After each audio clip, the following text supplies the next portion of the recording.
Greetings, ladies and gentlemen. My name is Michel Kroll, and I'm your host today for the Hobsons Bay ArtSpeak, an interview forum that puts a creative lens on the art of interviewing with a series of interviews with artistic directors, composers, and performing musicians who reside in Hobsons Bay. Today, we are welcoming my dear friend Martin Case. He's a performer, performing musician, composer, and multimedia producer. Greetings, Martin. Good to see you, Michelle. Thank you. Good to see you too. Martin graduated from Berklee College in music in 1994, and from 1996 to 2011, Martin was a composer and dance accompanist at Boston Ballet.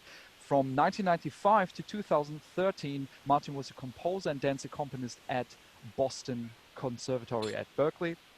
From 1995 to 2010, Martin was a composer and dance accompanist at Heywood University, and from 2000 to 2005, Martin was the artistic director of the MIT Pageant Society house band at Massachusetts Institute of Technology, or short MIT. In the dance world, Martin has collaborated with Bill T. Jones, the Alvin Ailey Dance Company, and the Mark Morris Dance Company. His collaborative approach has taken him to a lot of countries: West Africa, Thailand, Singapore, Hong Kong, Peru, and Israel. Presently, Martin is the director of curriculum at the Universal School of Music and managing his many projects under Martin Case Media Productions. Today, Martin, we are going to talk about a lot of different topics. I would love to address the institutional collaborations and support, the philosophy of service through work, and how a service creates a product and not the other way around. Martin, there's a lot to cover here. You are an incredibly versatile artist and human being, and I'm really looking forward to digging into these different layers of your work that we just briefly saw in this intro today. And I think we can break that down into a few different categories. I think number one, I would love to talk to you about the institutional collaborations and on-site installations that you've been part of, about your discography, and how you serve clients with the Martin Case media production. And last but not least, your present work in Australia relative to the times that we're in right now. I think we're all also keen to hear your perspective on the current pandemic and how that has impacted your organizational affiliations and you as an artist. How does that sound, man? That sounds good, and that's exactly what I want to cover today. Awesome. Especially relative to what's going on in Australia in the current pandemic. Thank you. Yes, awesome. Maybe we can start with the institutional composition. I would love to show you an overview of some of Martin's institutional works. He's a composer and performing musician. Martin Case designs experiences for concert, dance, film, and other multimedia, both live and in the studio. Martin has composed and produced numerous multimedia works with a very, very broad variety of collaborated artists, conveying a modern production style deeply rooted in musical references from around the globe. As a composer and performer, Martin has collaborated with dancer companies like Bill T. Jones and the Alvin Ailey Dance Company, and institutional affiliations include Howard University, MIT, Boston Conservatory at Berklee, Mount Auburn Cemetery, and the Commonwealth Ballet. Let's take a peek, guys.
Musically this year, we're using a variety of different instruments that span the last couple hundred years. Anywhere from two flautists and a viola, acoustic bass, drums from West Africa, dunes and djembes. We're having Scottish bagpipes. Listen to my friends in the background, two flutes and a guitar.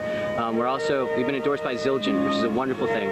So we're using an array of their zills, their cymbals, and their gongs.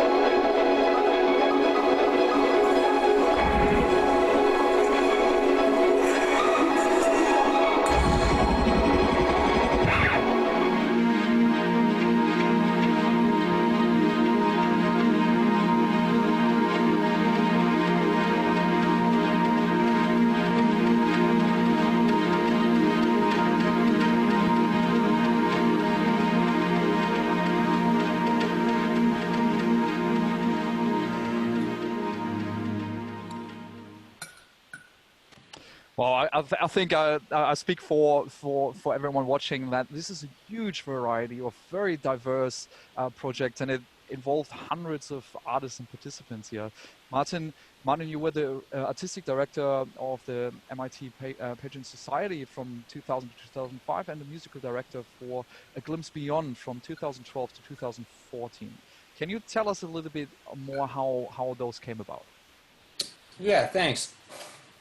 I think one of the things to think about is to see, to think about service rather than product, to have ego death so you're looking at how you can serve other people and kind of fill in the gaps. And one of my themes is, in a lot of cultures, shaman, musician, and magician are the same word.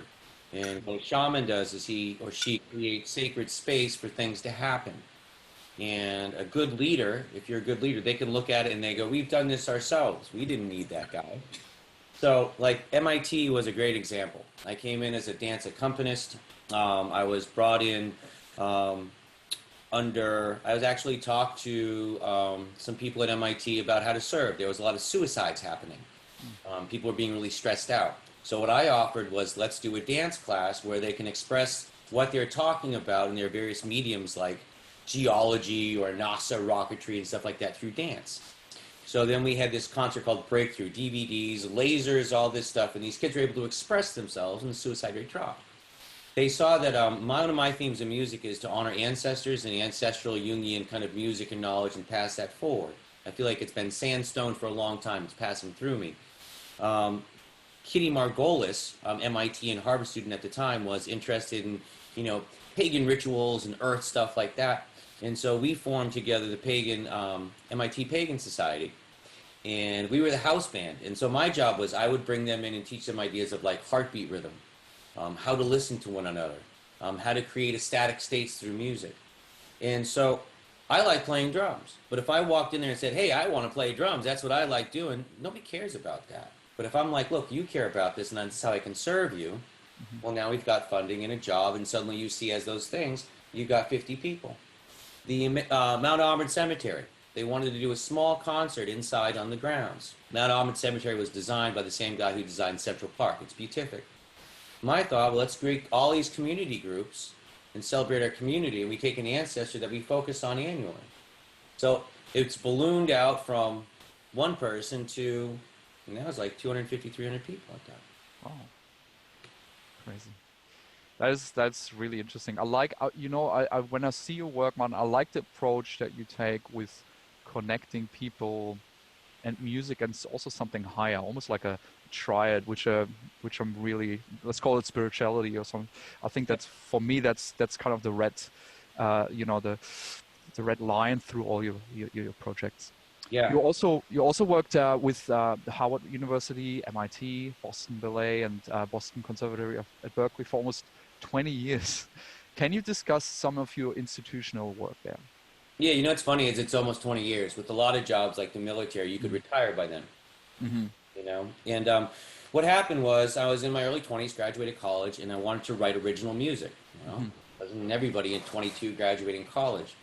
And I had a product. No one was buying my product. So I started listening to dance companies. They're like, look, we need somebody to hold time. Can you play in 3? Can you play in 4? You can do whatever you want. We just need somebody to play in 3 and play in 4. And I was psyched. I can do whatever I want. So I would bring in drums, saxophone, piano, cymbals, and I would watch the dance, and then I would compose for it right there on the fly. And I did this probably 6-8 hours a day. And it was just beautiful, exhausting work. And because I was doing a service, and so I'm creating all of this music. And then concerts would come, and they would say, you know, I have to pay $5,000 for a fee to get licensing of the Taylor Swift tune, or I can pay Martin, you know, $1,000, $2,000, and he can do a concert.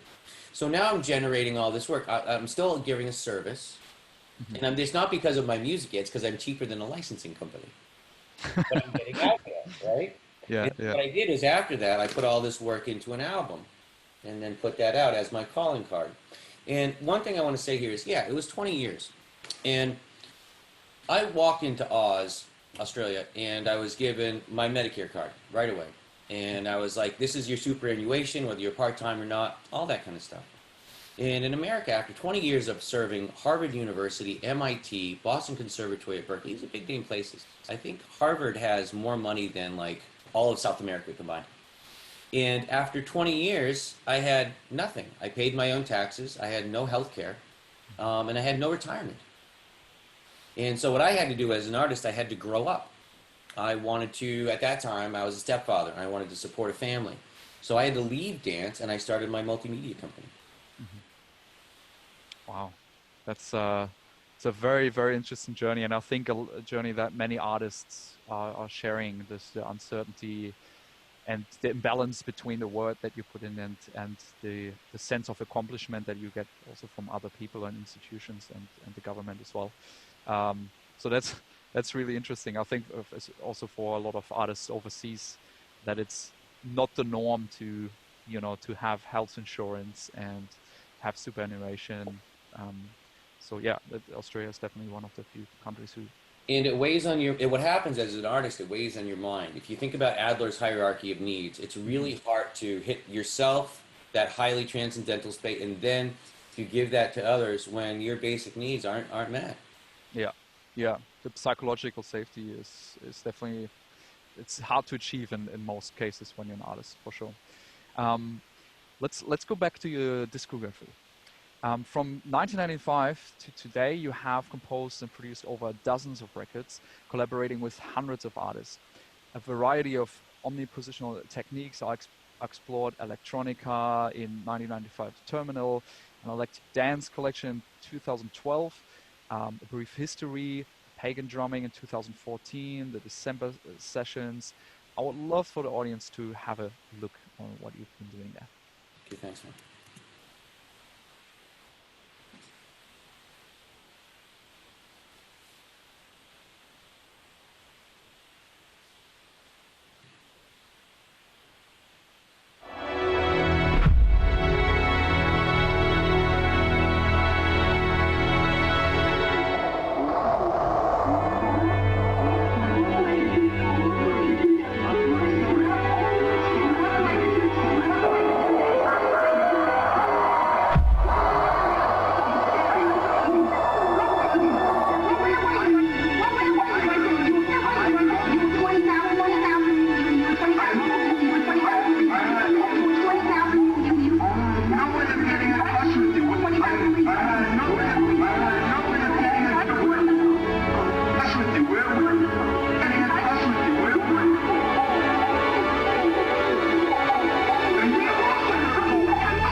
That's it's really beautiful, you know. It's there's such a big variety in what you do, Martin, and like it, you know, tumbles from jazz to classical to absolutely multidisciplinary and completely unique. You know, you involve electronic elements, and you know, there's always this kind of almost transcendentalness to it. Or, you know, I don't know. It's hard to pinpoint what it is. But what do you think? What kind of puts all those elements and all those artistic visions of yours together? What would you say they have in common?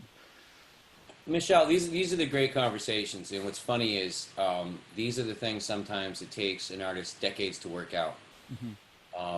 And the classic one I wrestled with was because I love music in its pure state. I love waltz. I love, you know, Bach work.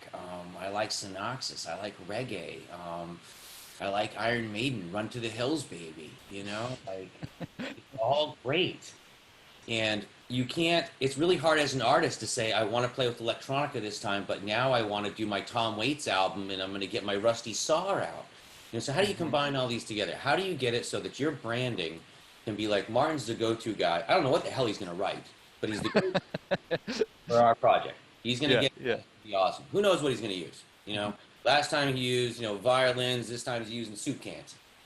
And so I think if my branding has been, here's my wrists. I can compose in any style that I can conceive or hear. How can I serve you and what do you need?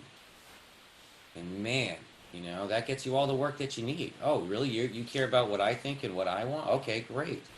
And then what I get to do is inside of that, transcend what they're thinking because this is my profession. And so that's really been the through line, has been service. And then my attitude is service makes the product. I think what happens is a lot of artists are like, okay, I'm going to write this song about my boyfriend or girlfriend, and it's going to be a 3-song EP or maybe even a CD, and then I'm going to sell this. And nobody cares about you and your girlfriend or your boyfriend. No one. And so your song's great. Well, there's a zillion free great songs out there. And so what I've kind of come to the approach is, like if you look at these albums right here, almost all of them were paid for before they were made. Portfolio was a series of art exhibits. I would take the paintings and sculptures in my studio, I would compose the paintings, and then it would be a gallery exhibit. That went on for a year. That green one is 4 yoga films done for the Hyatt Hotel chain. The one with the lady dancing on it is Harvard University, MIT, blah, blah, blah. Dance commissions, you know, that ranged over 10 years. So what I do is the service creates the product. You put the product together, and then that shows the calling card for your next work. A Glimpse Beyond. We recorded that in the church with, you know, all these musicians. It was paid for before I got out there. And so then I can say, this is what I do. Can I do this for you? There's no funds in albums. I don't ever expect to, when I put an album out onto the internet, I don't expect to suddenly make revenue. But what I do expect for people to see, this is a diary of the times of stuff that I've done. It's what I'm capable of and moving forward. So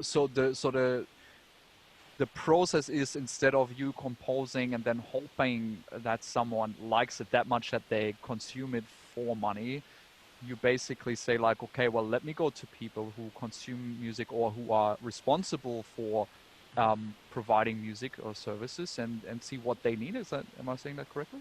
1000% right. So if we think about this, the art gallery guy in Portfolio wanted to bring a new dimension of multimedia work. So it's all about him. So then I composed for the painters. Now the painters love that I compose music about them, so they're showing it to their friends. More art galleries. You know, when I go over to, you know, a brief history, it's dance commission upon dance commission upon dance commission. And then you tie those together. The album's Awakening 4 Directions, a saxophone player came up to me and said, look, I'm approaching old age. I want to have a legacy album so that, you know, my children's children can know what kind of a horn player I was. Wow. And he said, compose anything that you want. Yeah. This is what I want to do. And, you know, like those albums, 4 Directions, I went to my teachers, and it's a pagan thing. We have the 4 directions. North's masculine, south is feminine, west is ancestors, east is inner child. And because he was going for legacy, I introduced him to this, you know, philosophy about the cardinal points and walked him through it psychologically, made him feel feminine, made him feel masculine, made him feel like a little kid, made him feel like he had already died. Very, very powerful.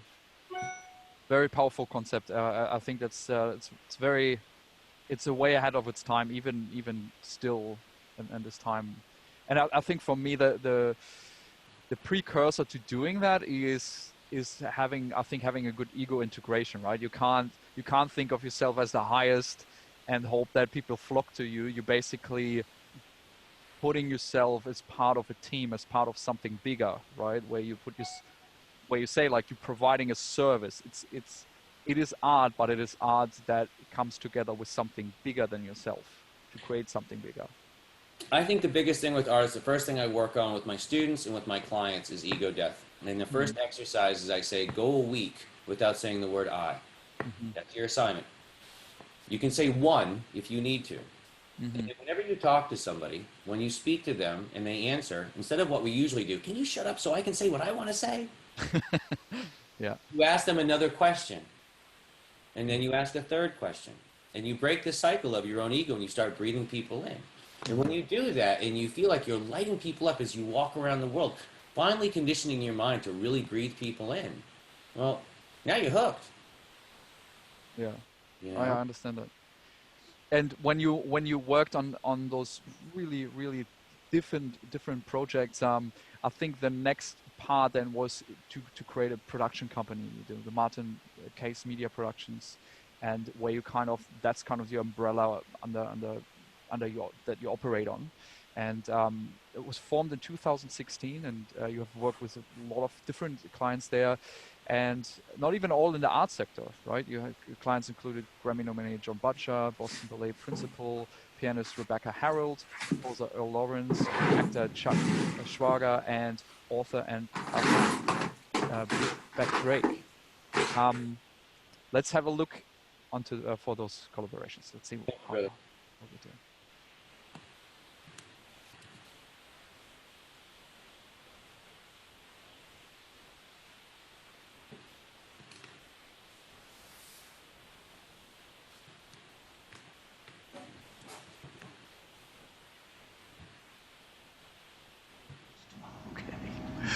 So we're going to have a conversation. It has its advantages. It certainly does. For example, I just asked you what it looked like I wanted. You were supposed to say the money, but instead you said, this money's dangerous. And then I'd have to say something clever, allowing you to buy time, and so on, and so on, and so on. We both know perfectly well how this is going to end. Mister, you don't know what you're getting into. I'm in too deep as it is.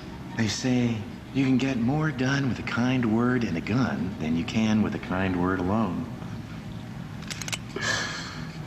So you want to breathe normal or through your chest? You're not gonna shoot me.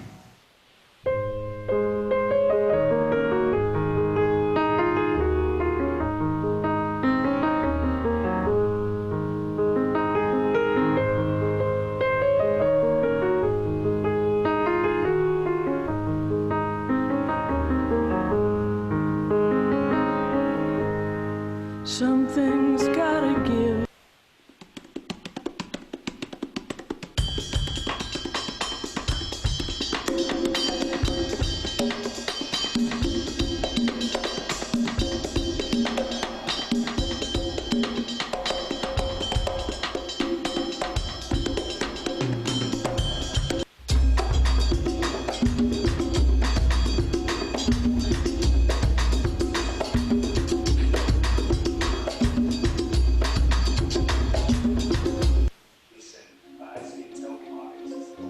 There are roads less traveled.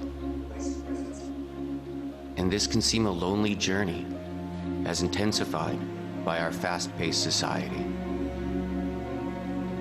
Pastor and author Becky Drake is forging a unique path, offering solutions for emotional grief and physical loss in the 21st century, not previously discussed, accepted, or implemented.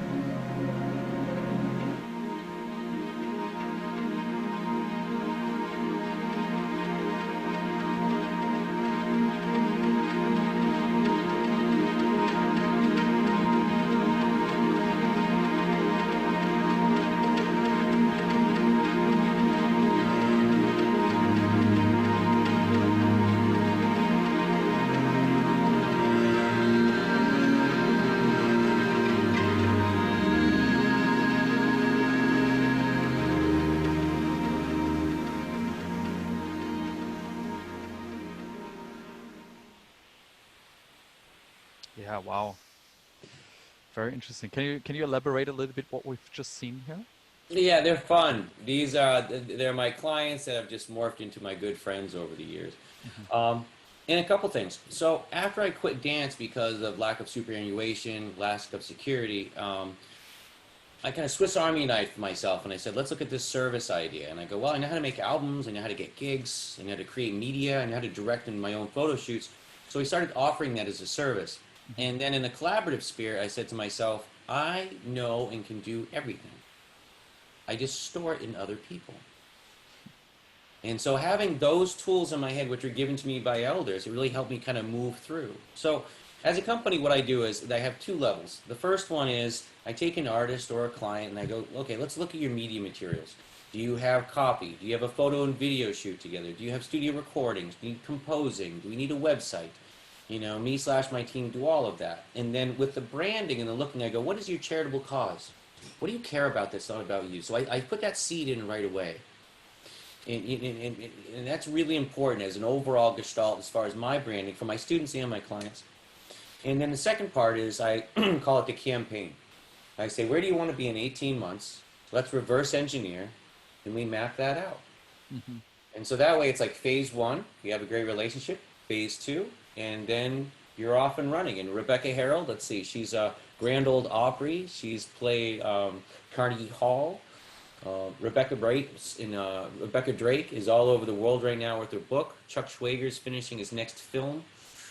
Earl Grant Lawrence, we just talked this morning, doing some new compositional stuff. It's good, and they're all serving in their own ways. And it's more important than just their art. Becky is doing contemporary conversations on traditional issues as a pastor, so you don't feel bad about talking about divorce or your feelings or your emotions, your thoughts. I could go on and on these things. These are great people. Oh, it's very positive. I think what you're doing, you know, connecting people more together, helping them to understand also what an artist is and what he is not. That he is not just a musician. That he is not just a composer or you know, a performer, but also that we have the responsibility, where you said you plant that seed very early, to give them a responsibility over society as well, and use the words, the power over the words that you have, very wisely, and bring it to a good cause. I think it's very, very important. Well, again, I think the idea is the word musician in most local languages is shaman, magician, and musician. So our job as a shaman is to create sacred space for people to do their own thing. Mm-hmm. Our job is also to know how to heal people. Mm-hmm. And our job is also to go out and have some of these crazy, horrible experiences, trials by fire and all that, and then bring that wisdom back to our community. Yeah. Wow. Let's have a look, Martin, at the projects that you currently been doing. Especially in these times.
Wow, that's it seems, Martin, when I see that, is that you refused to be put in a box, right? From Life's too absolutely, short, mate. There's too many cool things out there. it's you know, from big band to, you know, social critical work, it's just like it's impossible to pin you down. If someone asks you, yeah, what does Martin do, I think stylistically we could not put you in a box at all, which is a really good sign, really impressive. And I think it's also a big part of your longevity in the music industry. Can you guide us a little bit through those projects that you currently work on? Yeah, a couple things. One is it's taken me decades to get to that point, and I think the underlying thing is service and ego death. That's what's made it so I can create crazy stuff, make a good living, and actually, through collaboration, transcend my vision. I want to say this, is I've traveled all over the world, and I've worked in a lot of places, and where I am in Hobsons Bay right now is one of the most artistically vital places that really understands how much the arts and the community go together. It makes sense here. And what I want to say is, if you want to get involved, contact me. I work with the Lions Club of Altona. The Louis Joel Center, Community Arts Center, is another great avenue to get involved. Hobsons Bay City Council has a plethora of projects. And also the Newport Folk and Fiddle Club with Michael Stewart is just a cadre of ways to get involved with music. Relative to these works that I'm saying here, Diary of the Times was really interesting. I decided to start writing it at night because I was sad and I was losing it. And I decided to write in a way that I just didn't care about service or anything. And so it was very selfish, and it was very unique for me. And then what happened was I started bringing other people. All of the artwork here represents my friends, my family, my ancestors. That video that we just watched, that was recorded in 2019 at that shooting, and that was brought to me by my nephew. It broke my heart that that's the world that he's living in. Projects like the Cherry Lake Cultural Series, the Lions Club invited me down to the Cherry Lake Market, and they said, would you like your band to play here? And I think you know my theme now. I was like, well, I could do that, but why don't we get 200 more people involved? And then, At least, yeah. I tell you, and I know we're almost over time, but the world's largest guitar band from the Men's Shed, 40, 50 people on stage. And we had this guy, he's like, I haven't sung this song to my wife in 3 years. Can I do this in front of you now? Big bands with kids running around. It's just, if you have if you can get over yourself, if you can look at other people, and if you can serve, that's my ride. That's been the manifestation. Wow. No, it's. I think your ability to inspire other people, be of service, be naturally interested in people, and wanting to create a community makes you welcome everywhere in the world, I believe, and I think you understand that principle and apply it on a daily basis. So it's very inspiring, and I feel very inspired by seeing your work and seeing you doing your working your magic. Thank you, brother. I've had good guidance from ancestors and teachers. I really have, and that's really important to me, is that through line. And I'm at that age now when I see a kid in his 20s and he looks up to me, he's like, "Hey," I'm like, "Right, I remember being in 20s and looking at my teachers that were old, you know, and they made it, you know." It's just fun to be on that path, you know. I just spoke to this elder the other day. She was born in 1941, and we had brought a service to her through the Altona Lions Club, and she goes, "How much money do I owe you?" And I go, "You've already given service. You know, this is the path." And I think we just really need to remember that in our community. That's beautiful. Martin, I want to thank you. You're a great composer, great performing musician, multimedia producer, and I want to thank you for the time that you invested us today and for giving us your artistic offerings and for the advice that you have given your community and many communities throughout the world. In a fortnight, we will present conductor Doug Heywood. Doug Heywood discusses his wealth of experiences in his role as musical director through many years of singing, collaborating and performing as an orchestral and choral conductor. He is the winner of the Order of Australian Medal in 1995, and Doug discusses his work with the Chamberwell Choral, the Melbourne Welsh Male Choir, and much, much more. And that's on at July the 30th and on between 6:30 and 7:15. Again, my name is Michel Kroll, and I was your host for tonight. I feel very honored to be here with you. And I was the host for the Hobsons Bay ArtSpeak with Martin Case. Thank you for watching Hobsons Bay ArtSpeak, proudly supported by Creative City Hobsons Bay through the Art Apart New Rapid Response Initiative. Take care and be safe.